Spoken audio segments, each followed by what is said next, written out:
الله أكبر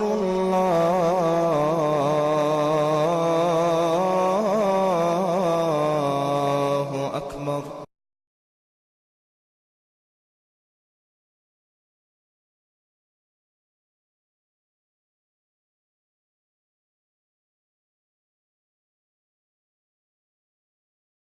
السلام عليكم ورحمة الله وبركاته. بسم الله الرحمن الرحيم. الحمد لله رب العالمين، والصلاة والسلام على سيد الأنبياء والمرسلين نبينا محمد وعلى آله وصحبه أجمعين ومن تبعهم بإحسان إلى يوم الدين.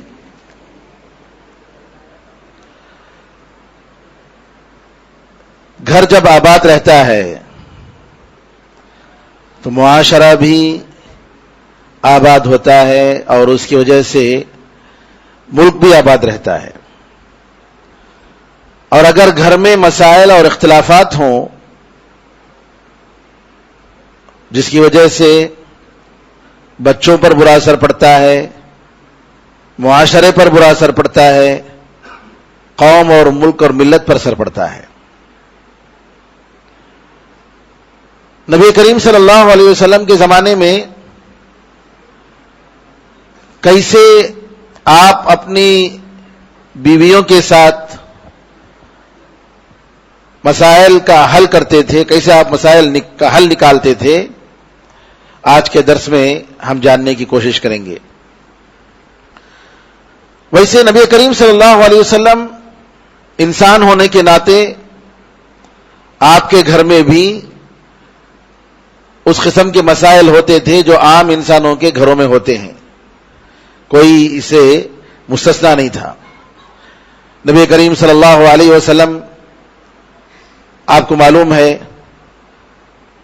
کہ نبی کریم صلی اللہ علیہ وسلم نے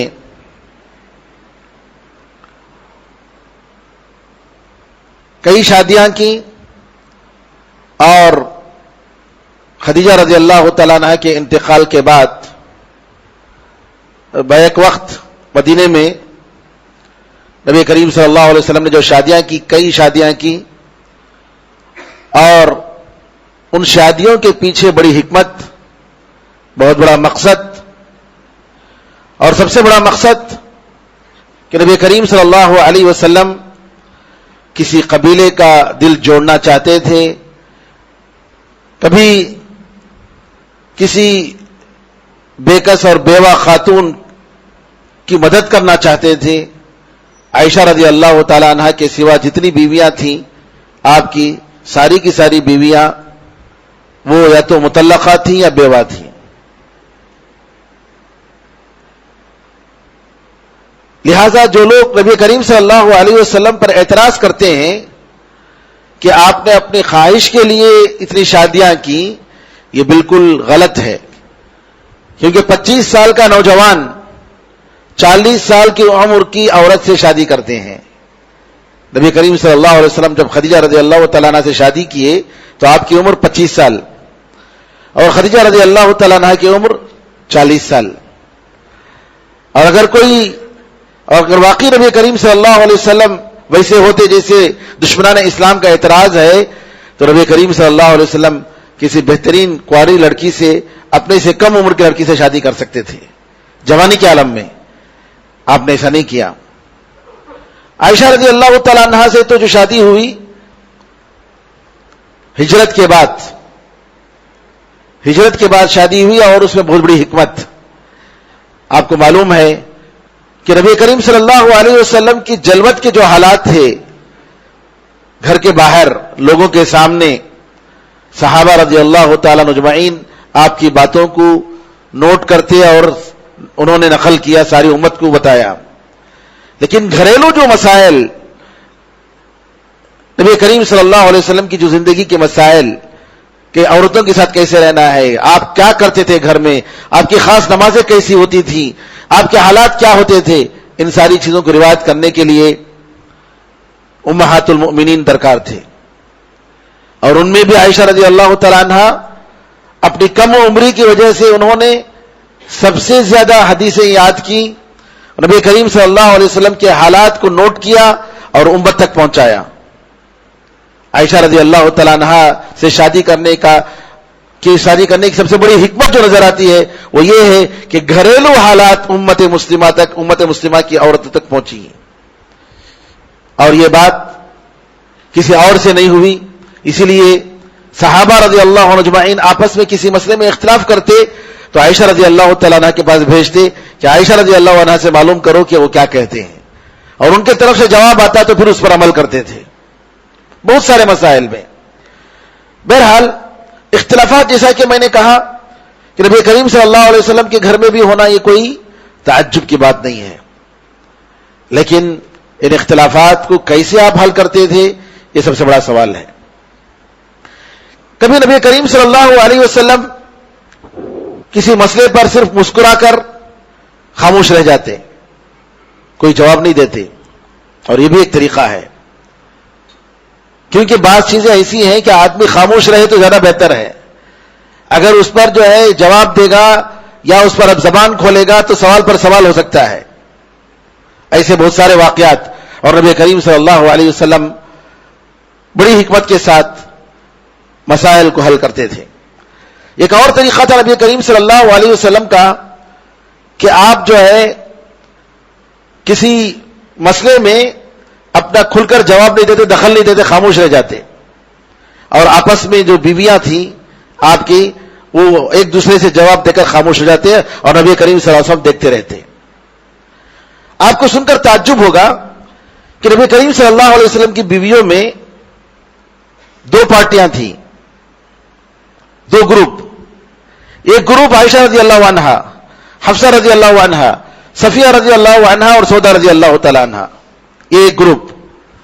اور دوسرا گروپ جو ہے ام سلمہ رضی اللہ تعالی عنہا اور دوسری باقی بیویاں تھیں، صفیہ رضی اللہ تعالی عنہا اور اسی طریقے سے جویریہ رضی اللہ تعالی عنہا، ام حبیبہ رضی اللہ عنہا.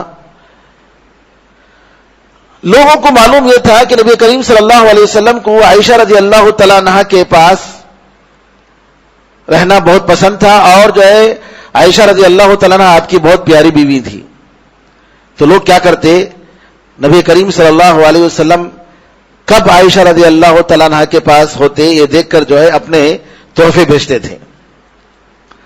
یہ بات جو ہے ام سلمہ رضی اللہ تعالی عنہا اور ان کی جو گروپ والے تھے ان کو ذرا تکلیف پہنچی، کیوں جو ہے عائشہ رضی اللہ تعالیٰ عنہ کے پاس ہی لوگ ہدیہ بھیجتے ہیں، جب نبی کریم صلی اللہ علیہ وسلم ہمارے گھر میں ہوتے ہیں تو کیوں نہیں بھیجتے.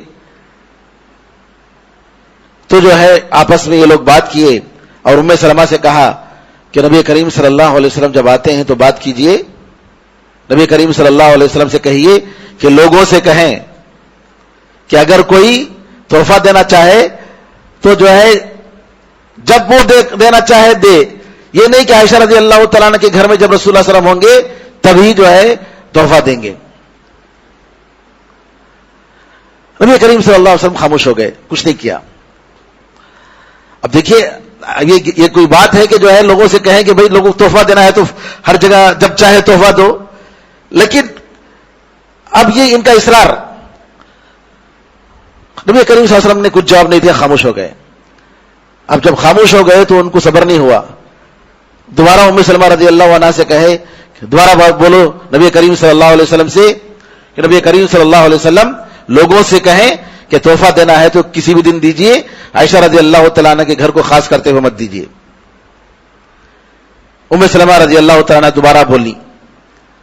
نبی کریم صلی اللہ علیہ وسلم نے کہا عائشہ رضی اللہ عنہا کے بارے میں آپ مجھے تکلیف مت دیجئے، آپ مجھے بات مت کیجئے، کیونکہ میں کسی عورت کے پاس تھا اور مجھ پر وحی آئی تو سوائے عائشہ رضی اللہ تعالیٰ عنہ کے سوائے کسی اور کے پاس وحی نہیں آئی.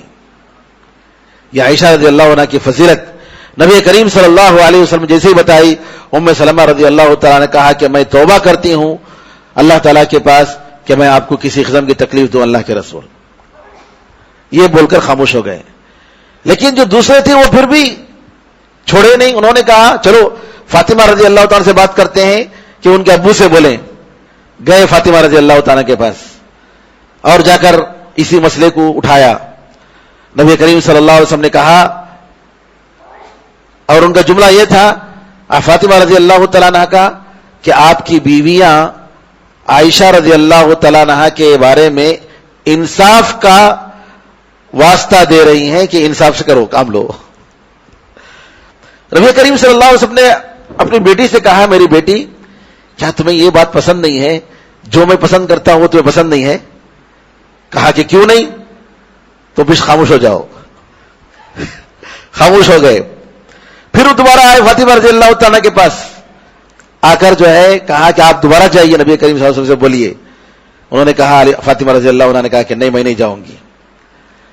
تیسری مرتبہ زینب بنت جحش رضی اللہ تعالیٰ عنہ کو بھیجتے ہیں. نبی کریم صلی اللہ علیہ وسلم عائشہ رضی اللہ تعالیٰ کے گھر میں تھے، اور وہ زینب رضی اللہ تعالیٰ عنہ آ کر بات کرتی ہیں تو سختی سے بات کرتی ہیں اور آواز بلند ہو جاتی ہے. کہتی ہیں کہ آپ کی بیویاں اللہ کے رسول آپ سے مطالبہ کرتے ہیں کہ عائشہ رضی اللہ عنہ کے بارے میں آپ انصاف سے کام لیں. خاموش تھے. نبی کریم صلی اللہ علیہ وسلم کچھ نہیں کہا. یہ بات کر رہی ہیں، بولتے جا رہی ہیں، عائشہ بیٹھے ہیں. نبی کریم صلی اللہ علیہ وسلم دیکھتے ہیں کہ عائشہ جواب دے رہے ہیں کہ نہیں دے رہے ہیں. عائشہ خاموش تھے رضی اللہ عنہ وارضاہ. پھر تھوڑی دیر کے بعد انہوں نے جواب دیا. جب انہوں نے جواب دیا، ایسا جواب دیا کہ ان کو خاموش رہنا پڑا زینب رضی اللہ تعالیٰ عنہ کو. نبی کریم صلی اللہ علیہ وسلم نے کہا کہ معلوم ہے وہ ابوبکر کی بیٹی ہیں، ابوبکر کی بیٹی ہیں. اس طریقے سے کہہ کر نبی کریم صلی اللہ علیہ وسلم خاموش ہو گئے. تو یہاں ہمیں یہ بات معلوم ہوتی ہے کہ بیویوں کے مسائل میں ہم لوگوں کو، شوہروں کو اس بات کا خیال رکھنے کی ضرورت ہے کہ ہر سوال کا جواب نہیں دیا جاتا. جی ہاں. اور اس میں آدمی جتنا صبر سے کام لیتا ہے اور جتنا خاموش رہتا ہے اتنا ہی زیادہ جو ہے اس میں اس کی سلامتی ہے اور گھر آباد رہتا ہے. عورتوں کی طبیعت ہوتی ہے، خاص طور پر کسی کے پاس اگر ایک سے زیادہ بیویاں ہوں تو عورتوں کی طبیعت ہوتی ہے، وہ کسی کو برداشت نہیں کرتی، دوسروں کو برداشت نہیں کرتی. عورت کی طبیعت ہے. لہذا آدمی کو چاہیے بڑی حکمت سے کام لے. ایک اور مرتبہ نبی کریم صلی اللہ علیہ وسلم کے بیویوں میں یہ واقعہ پیش آتا ہے اور کس طریقے سے نبی کریم صلی اللہ علیہ وسلم سمجھاتے ہیں. دیکھیے، صفیہ بنت حیی بن اخطب، بنو النضیر جو یہودی میں ایک قبیلہ تھا، حیی بن اخطب ان کا سردار تھا، اور نبی کریم صلی اللہ علیہ وسلم نے ان کو جلاوطن کیا تھا مدینے سے اور خیبر میں چلے گئے. خیبر جا کر یہ لوگ جو ہے سازش کر رہے تھے. غزوہ خندق کا واقعہ جو پیش آیا سن 5 ہجری میں، یہ انہی لوگوں کی وجہ سے تھا اور خاص طور پر اس کی وجہ سے تھا، حیی بن اخطب کی وجہ سے. ان کی بیٹی نبی کریم صلی اللہ علیہ وسلم سن 6 ہجری میں خیبر پر حملہ کرتے ہیں اور یہ لونڈی بن کر آتی ہیں، حیی بنت اخطب، صفیہ بنت حیی بن اخطب. صفیہ کہتی ہیں نبی کریم صلی اللہ علیہ وسلم میرے نظر میں سب سے ناپسندیدہ انسان، کیونکہ خیبر کی جنگ میں جس میں نبی کریم صلی اللہ علیہ وسلم نے حملہ کیا تھا میرا شوہر مارا گیا، میرے باپ مارے گئے، میری قوم کو شکست کھانی پڑی. اس وجہ سے بہت میں ناپسند کرتی تھی. نبی کریم صلی اللہ علیہ وسلم سمجھاتے ہیں، صفیہ رضی اللہ عنہا کو سمجھاتے ہیں. بڑے خوبصورت تھے. وہ ایک صحابی کے حصے میں آتی ہیں. صحابہ کہتے ہیں اللہ کے رسول یہ عورت اگر کسی کے حصے میں آ سکتی ہے تو آپ ہی کے حصے میں آ سکتی ہے.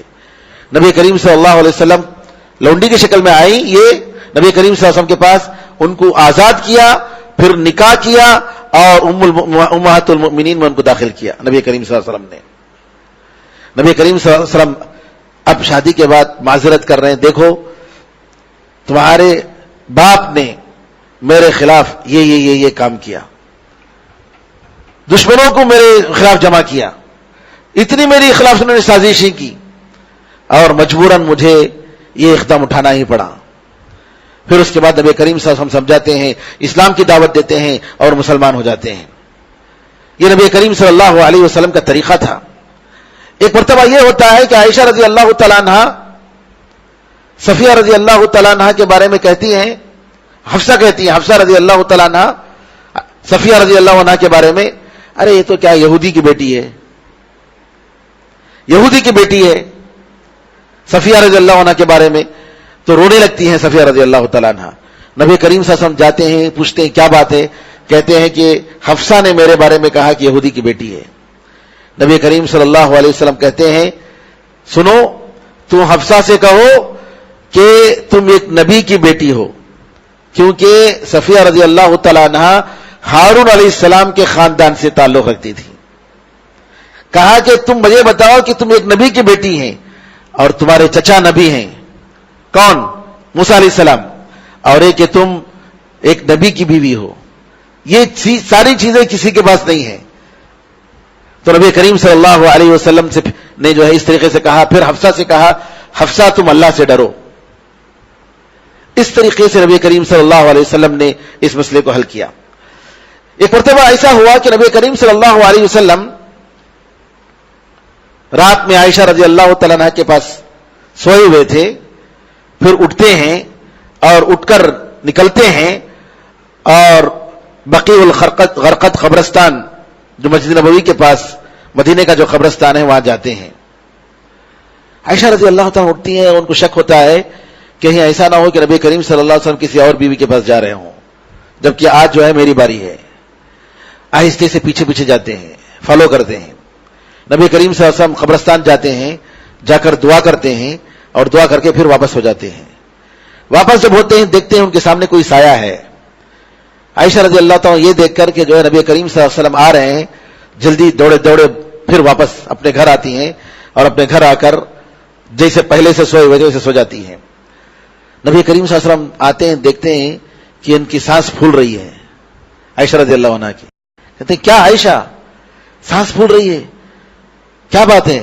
اچھا میرے سامنے جو سایہ تھا وہ تم ہی تھے. پھر عائشہ رضی اللہ عنہ کو ماننا پڑا کہ جو ہے وہ آئی. نبی کریم صلی اللہ علیہ وسلم نے کہا تمہارے پاس تمہارا شیطان آ گیا, تم یہ سمجھ رہے تھے اللہ اور اس کے رسول تمہارے ساتھ ظلم کریں گے. تو پھر نبی کریم صلی اللہ علیہ وسلم سے وہ سوال کرتی ہیں کہ میرے ساتھ بھی شیطان ہے کیا؟ کہا ہر انسان کے ساتھ شیطان ہے. تو پوچھتے ہیں پھر تم آپ کے ساتھ بھی ہے؟ ہاں میرے ساتھ بھی ہے, لیکن میں اس کے شر سے محفوظ رہتا ہوں. تو نبی کریم صلی اللہ علیہ وسلم کس طریقے سے سمجھاتے ہیں. ایک اور واقعہ, عائشہ رضی اللہ تعالیٰ ایک مرتبہ صفیہ رضی اللہ تعالیٰ کے بارے میں, صفیہ رضی اللہ عنہ کے واقعات اس لیے آ رہی ہیں بار بار حفصہ رضی اللہ عنہ کے ساتھ بھی, عائشہ رضی اللہ تعالیٰ عنہ کے ساتھ بھی, کہ وہ ایک ٹکر کی بیوی تھی عائشہ رضی اللہ تعالیٰ کے ساتھ اور بڑی خوبصورت تھی. ایک نبی کریم صلی اللہ علیہ وسلم سے عائشہ رضی اللہ تعالیٰ کہتی ہیں ارے وہ صفیہ وہ چھوٹے خط کی, اتنے چھوٹے خط کی ہے. ان کا خط کی طرف اشارہ کرتے ہوئے نبی کریم صلی اللہ علیہ وسلم نے نصیحت کی, کہا لقد قلت کلمۃ لو مزجت بماء البحر لمزجته. تم نے ایک ایسا جملہ بولا ہے کہ اگر سمندر کے پانی سے اس جملے کو اگر ملا دیا جائے تو یہ جملہ جو ہے, جو چھوٹا سا جملہ آپ کے سامنے, یہ سمندر کے پانی کو خراب کر دے گا. سبحان اللہ. اور حقیقت میں یہ ہے, نبی کریم صلی اللہ علیہ وسلم نے فرمایا کہ انسان کبھی کبھی ایسا جملہ بولتا ہے, اس کی طرف توجہ نہیں دیتا ہے کہ کتنا خطرناک ہے اور کتنا برا جملہ ہے, اور اس کی وجہ سے نعوذ باللہ جی دوزخ میں 70 سال کی مسافت میں جا کر گرتا ہے. اور کبھی کبھی ایسا جملہ بولتا ہے جو اللہ تعالیٰ کو پسند آنے والی چیز اور اس کی طرف توجہ نہیں دیتا, پھر اس کے بعد جو ہے اللہ تعالیٰ کو جو ہے اس کو جو ہے اس کے درجات بلند کرتا ہے. جیسا کہ ایک مرتبہ ایک صحابی مسجد میں آئے, صف میں شامل ہوئے, رکوع سے اٹھا, ربنا لک الحمد حمدا کثیرا طیبا مبارکا فیہ. نبی کریم صلی اللہ علیہ وسلم نے ربنا لک الحمد سکھایا تھا, انہوں نے یہ جملے بڑھا دیے. بہت زیادہ تعریف ہو, مبارک ہو اس جملے میں, اس تعریف میں, اے اللہ ہم تیری تعریف کرتے ہیں. نبی کریم صلی اللہ علیہ وسلم نماز کے بعد سلام کرتے ہیں اور سلام کر کے پوچھتے ہیں کس نے یہ جملہ کہا. اب صحابہ ڈرتے ہیں پتہ نہیں کیا غلطی ہو گئی, اب جنہوں نے بتایا وہ بتا نہیں رہے, خاموش ہیں. پھر نبی کریم صلی اللہ علیہ وسلم پوچھتے ہیں کس نے بتایا؟ میں نے دیکھا کہ 70 فرشتے اس کو لینے کے لیے دوڑ پڑے, اس جملے کو لینے کے لیے دوڑ پڑے.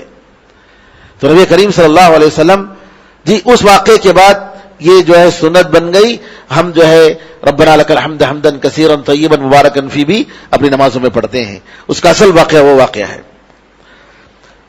تو نبی کریم صلی اللہ علیہ وسلم نصیحت کے ذریعے اور کبھی عتاب کے ذریعے ناراضگی کا اظہار کر کے نبی کریم صلی اللہ علیہ وسلم آپ اپنی بیویوں کی اصلاح کرتے تھے.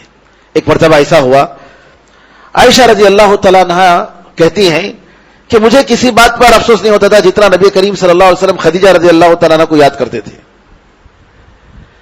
خدیجہ رضی اللہ تعالیٰ کو بہت یاد کرتے. ان کی کوئی سہیلی آ جاتی, رشتہ دار آتے تو بڑی خدمت کرتے. گھر میں کوئی بکری ذبح ہوتی تو کہتے لے جاؤ خدیجہ کے سہیلیوں کو جا کر دو, فلاں کو دو. عائشہ رضی اللہ تعالیٰ عنہ تھک جاتے تھے, کہتی ہیں, غیرت آتی ہے, کہتی ہیں ارے وہ بوڑھی عورت کو کیا یاد کر رہے ہیں آپ, اللہ تعالیٰ نے آپ کو جوان لڑکی دی ہے, آپ وہ بوڑھی عورت کو یاد کر رہے ہیں. نبی کریم صلی اللہ علیہ وسلم کو غصہ ہو گیا. نبی کریم صلی اللہ علیہ وسلم نے فرمایا کیا بولا تم نے؟ لوگوں نے جب مجھے جھٹلایا تو اس خاتون نے مجھ پر ایمان لایا, اور جب لوگوں نے ٹھکرا دیا تو انہوں نے مجھے پناہ دی, میری مدد کی, اور اللہ تعالیٰ نے ان کے ذریعے اولاد دیے, اور تم لوگوں کے ذریعے کسی کے ذریعے اللہ نے اولاد نہیں دیے. تو نبی کریم صلی اللہ علیہ وسلم, عائشہ کہتی ہیں, تقریباً 1 مہینہ تک ذکر کرتے رہے. اس کے بعد عائشہ رضی اللہ عنہ نے کہا کہ آئندہ سے میں کبھی بھی خدیجہ رضی اللہ تعالیٰ عنہ کے بارے میں کوئی بات نہیں کروں گی. کبھی نبی کریم صلی اللہ علیہ وسلم اپنی بیویوں کے بارے میں فیصلہ کرنے کے سے پہلے بہت سوچ سمجھتے تھے, بہت ہی وقت لگاتے, تحقیق کرتے. جیسا کہ آپ کو معلوم ہے کہ عائشہ رضی اللہ تعالیٰ عنہ پر جو تہمت لگائی گئی نعوذ باللہ زنا کی, کیسے نبی کریم صلی اللہ علیہ وسلم 1 مہینہ تک وحی نہیں آئی. یہ بھی آزمائش تھی نبی کریم صلی اللہ علیہ وسلم کے لیے. اللہ تعالیٰ کی طرف سے 1 مہینہ تک وحی نہیں آئی. اللہ تعالیٰ چاہتا تو فوراً نازل کر سکتا تھا. 1 مہینے کے بعد جو ہے اللہ تعالیٰ کی طرف سے وحی آئی, اور اس وقت تک نبی کریم صلی اللہ علیہ وسلم بڑے صبر کے ساتھ کام لے رہے ہیں اور لوگوں سے تحقیق کر رہے ہیں. کبھی ایسا ہوا کہ ایک سیکنڈ دوسرے سیکنڈ کا کوئی نقصان کر دیے تو نبی کریم صلی اللہ علیہ وسلم نے باقاعدہ انصاف کیا. انس رضی اللہ تعالیٰ کہتے ہیں کہ نبی کریم صلی اللہ علیہ وسلم ایک مرتبہ آپ کی ایک بیوی کے پاس تھے, تو دوسری بیوی نے نبی کریم صلی اللہ علیہ وسلم کے لیے کھانا بھیجا, تحفتاً کھانا بھیجا. تو ان کو غصہ آیا کہ میرے گھر میں نبی کریم صلی اللہ علیہ وسلم آج میری باری ہے اور یہ کیسے بھیج رہے ہیں کھانا دوسرے گھر سے. اور انہوں نے جو برتن کو ایسا مارا تو برتن ٹوٹ گیا اور کھانا بھی گر گیا. نبی کریم صلی اللہ علیہ وسلم نے اس کو کھانے کو اپنے ہاتھ سے اٹھایا اور اٹھا کر اپنے گھر میں جو برتن تھا وہ برتن اس کے بدلے میں واپس کیا. کہا کہ جو ہے یہ برتن جو ہے اس برتن کے بدلے میں جنہوں نے توڑ دیا ہے ان کا برتن لے جا کر ان کو دو. انصاف کا تقاضا. اور ایسا بھی ہوا ہے کہ نبی کریم صلی اللہ علیہ وسلم کے زمانے میں کہ ضرورت کے لیے نبی کریم صلی اللہ علیہ وسلم نے اپنی بیویوں سے قسم کھایا کہ میں ان سے بات نہیں کروں گا. 1 مہینہ آپ نے جو ہے قسم کھایا تھا کہ میں بات نہیں کروں گا, اور نبی کریم صلی اللہ علیہ وسلم ساری بیویوں سے 1 مہینے کے لیے الگ تھے. اس کے بارے میں 2 واقعہ آتا ہے محدثین کی نظر, علماء کی نظر میں, کہ دونوں میں سے کوئی واقعہ ہو سکتا ہے کہ سبب رہا ہو, لیکن واقعہ تو بہرحال ایک مرتبہ ہوا. نبی کریم صلی اللہ علیہ وسلم 1 مہینہ تک آپ نے جو ہے قسم کھا لیا تھا کہ میں ان سے بات نہیں کروں گا, ملوں گا نہیں کسی سے, اپنی بیویوں سے. ایک واقعہ یہ آتا ہے کہ نبی کریم صلی اللہ علیہ وسلم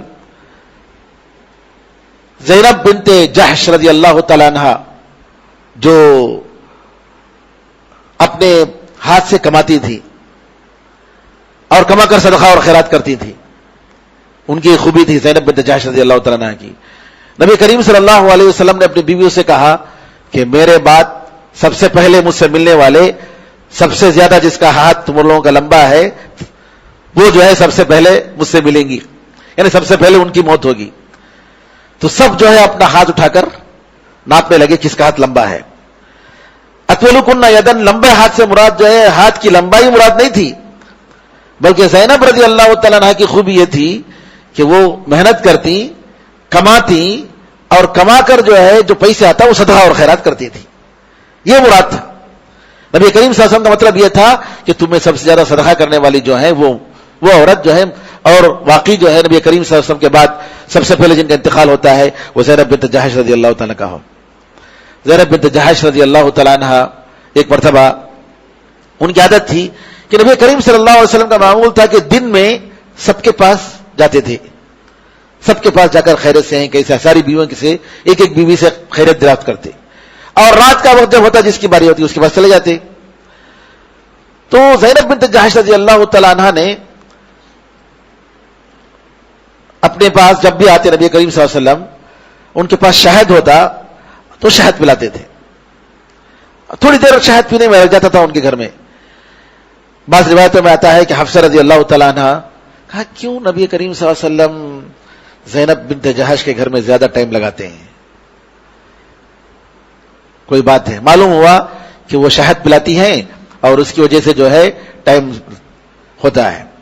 آپس میں بات کرتے ہیں.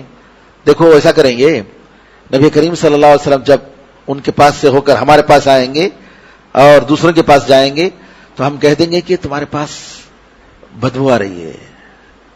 اور نبی کریم صلی اللہ علیہ وسلم کو یہ بات بہت ہی ناپسندیدہ تھی کہ آپ کے منہ مبارک سے بدبو آئے.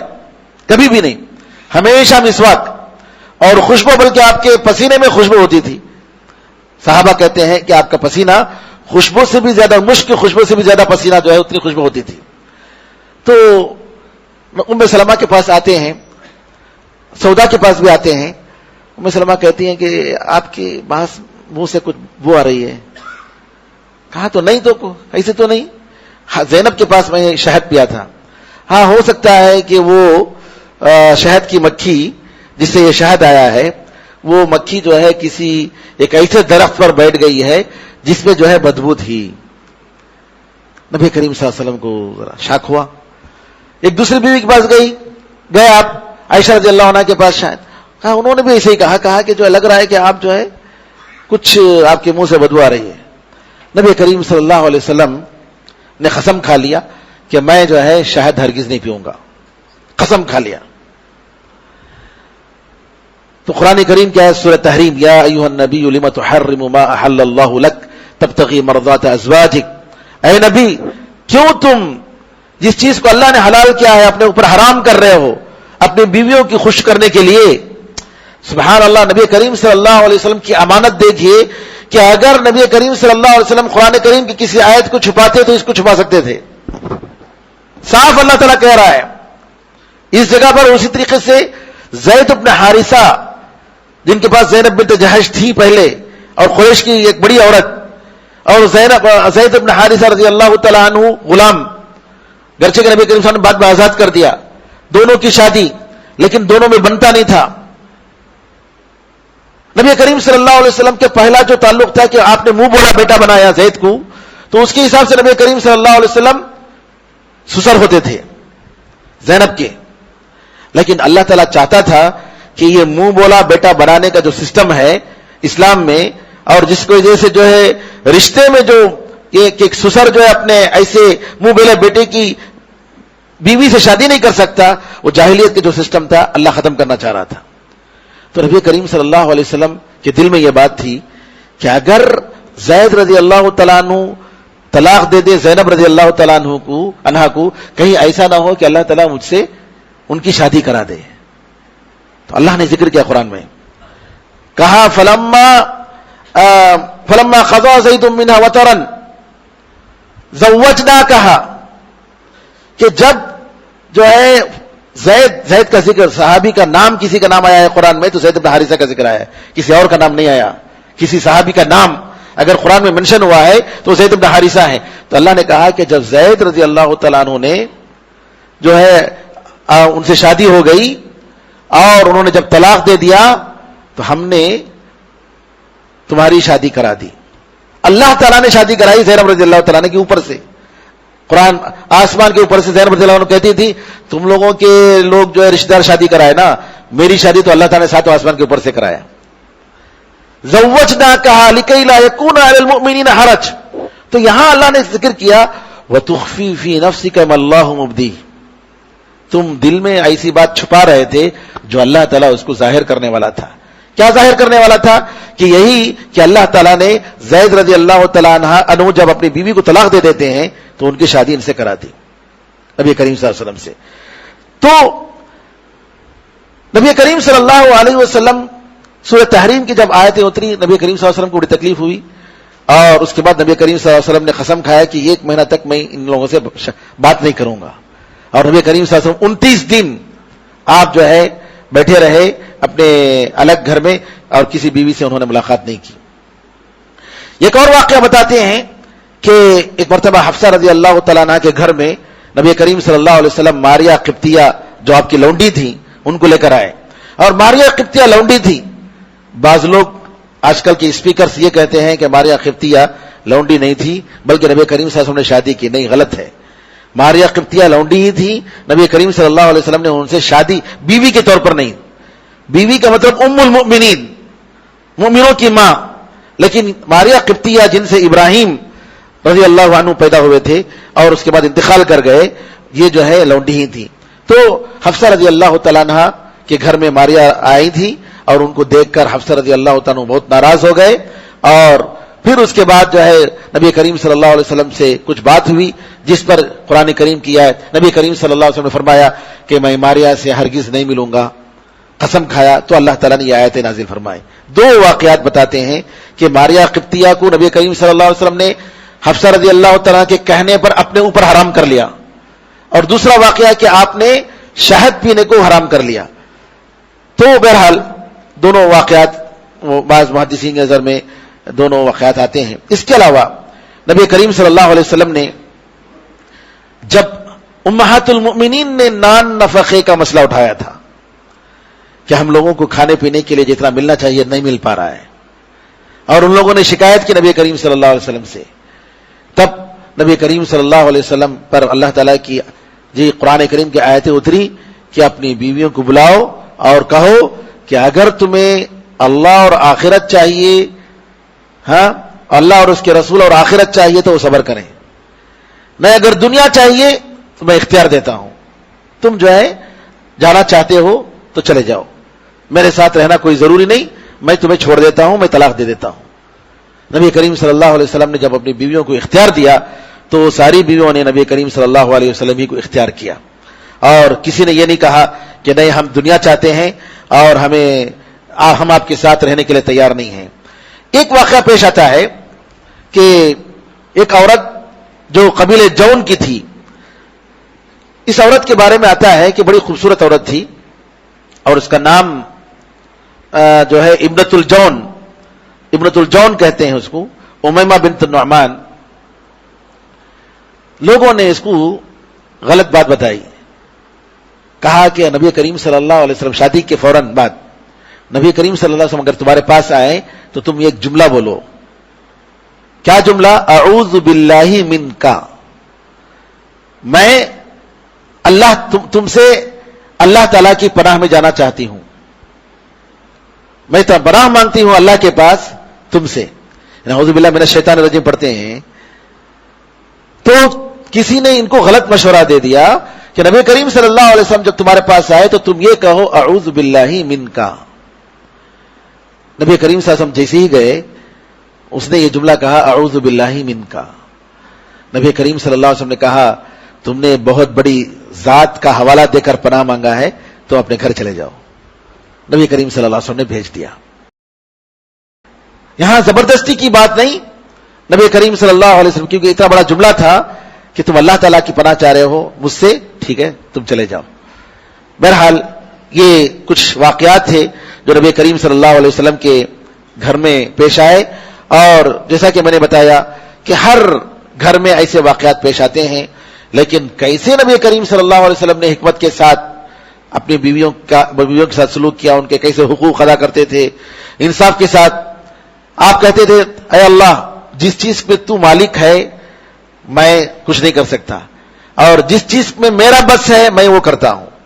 یعنی باری اور اسی طریقے سے غذا وغیرہ، کپڑے وغیرہ کے انتظام میں، ساری سہولتوں کے انتظام میں نبی کریم صلی اللہ علیہ وسلم برابر کرتے تھے. لیکن دل کا میلان جو ہے عائشہ رضی اللہ تعالیٰ عنہ کی طرف بہت تھا، تو اس کی طرف اشارہ کیا آپ نے، اے اللہ جس چیز کا میں مالک ہوں اس میں تو میں انصاف سے کام لے رہا ہوں، اور جس چیز کا میں مالک نہیں ہوں، تو مالک ہے اس کا دل کا، اے اللہ میں اس کے بارے میں کچھ نہیں کہہ سکتا، تو اس کے بارے میں مجھ سے سوال نہ کر۔ تو یہاں بہت بڑی عبرت ہے ان لوگوں کے لیے جو ایک سے زیادہ بیویاں رکھے ہوئے ہیں اور انصاف کے ساتھ پیش نہیں آتے ہیں، ظلم کرتے ہیں، کسی بیوی کو چھوڑ دیتے ہیں، اس طریقے سے چھوڑ دیتے ہیں کہ پوچھتے ہی نہیں اس کی حالت، نہ اس کا نان نفقے کا، نہ اس کی ضروریات کا خیال کرتے ہیں۔ اللہ تعالیٰ کے سامنے یہ لوگ پوچھے جائیں گے۔ حدیث میں آتا ہے کہ ایسے لوگ قیامت کے دن جب آئیں گے تو ان کا ایک بازو جو ہے بالکل مائل ہوگا، اس قسم سے ایسے آئیں گے، نعوذ باللہ، یہ ان کے لیے سزا ہے، اور اللہ تعالیٰ قیامت کے دن سب سے پوچھنے والا ہے۔ اللہ سے دعا ہے کہ اللہ تعالیٰ ہم سب کو نبی کریم صلی اللہ علیہ وسلم کی سیرت سے سبق سیکھنے اور ہماری زندگی میں ان چیزوں کو اپنانے کی توفیق عطا فرمائے۔ یہاں تک جو موضوعات تھے ہمارے میرے بھائیوں، کچھ ضروری مسائل اور ضروری موضوعات جو ہم لوگوں کے لیے ہمارے ملک میں، ہمارے گھریلو معاملات میں جی علم کے بارے میں بات آئی تھی، اسی طریقے سے پلاننگ کے بارے میں بات آئی تھی نبی کریم صلی اللہ علیہ وسلم کی سیرت میں، نبی کریم صلی اللہ علیہ وسلم زندگی میں مسائل پیش آتے، اختلافات کو کیسے آپ جو حل کرتے تھے، اس کے بارے میں مثالیں آئیں۔ تو یہاں تک یہ سلسلہ ختم ہوتا ہے انشاءاللہ، چونکہ آخری عشرہ ہے، آخری عشرے میں ہم لوگوں کو زیادہ ضرورت ہے کہ ہم اللہ تعالیٰ سے قریب ہوں، ہم توبہ کریں، استغفار کریں، کثرت سے ہم عبادت کریں اور قرآن کریم زیادہ سے زیادہ پڑھیں۔ تو ان چیزوں کے بارے میں انشاءاللہ درسوں میں آئے گا۔ اللہ تعالیٰ سے دعا ہے کہ اللہ تعالیٰ ہم سب کو اس عمل کی توفیق عطا فرمائے۔ آمین ارحم الراحمین، الحمدللہ رب العالمین، صلی اللہ وسلم علی نبینا محمد وعلی آلہ وصحبہ اجمعین، الحمدللہ رب العالمین۔